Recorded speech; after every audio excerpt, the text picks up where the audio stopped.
Challenge. You are responsible for creating a lighting plan that includes both natural and satisfacial lighting. Difference are workstation meeting room launch requires different type of lighting. Problem. How will you ensure proper lighting for productivity while creating welcoming environment? Consider low natural lights can be maximized and low artificial light can be used to enhance different focal points. As an introduction,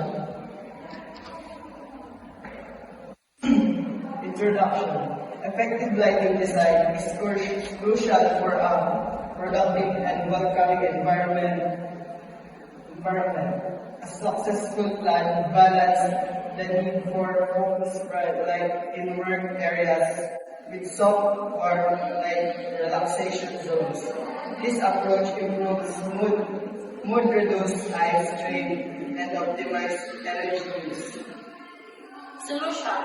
The lighting solution uses a layered approach combining ambience, task, and accent lighting with maximized natural light to create adaptable zones. Smart controls allow customization for different tasks and time zoning. So design, maximize natural light. Position workstation near window to leverage daylight and use glass partition. Instead of solid walls, allow light to follow deeper into the opening. So install adjustable light or shades to control direction sunlight.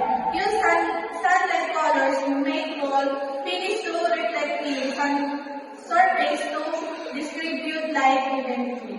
Layered artificial lighting, ambient over diffuse LED, follows symmetrical wide temperature 4000 K, 5000 K for general illumination that promotes other lighting work areas. For the task, provide individual adjustable desk lamp at each workstation to give employees control to over their direct light for specific tasks like reading computer board when they are explaining channels.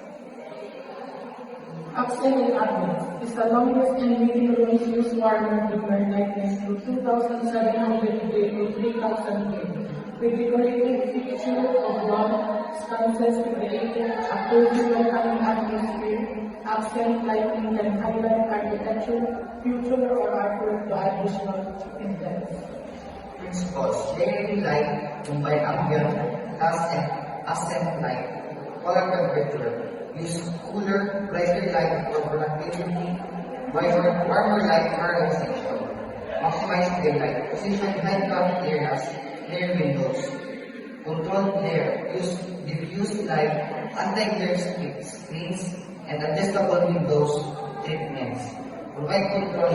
Implement the dimmers and smart lighting system so users can personalize their light levels.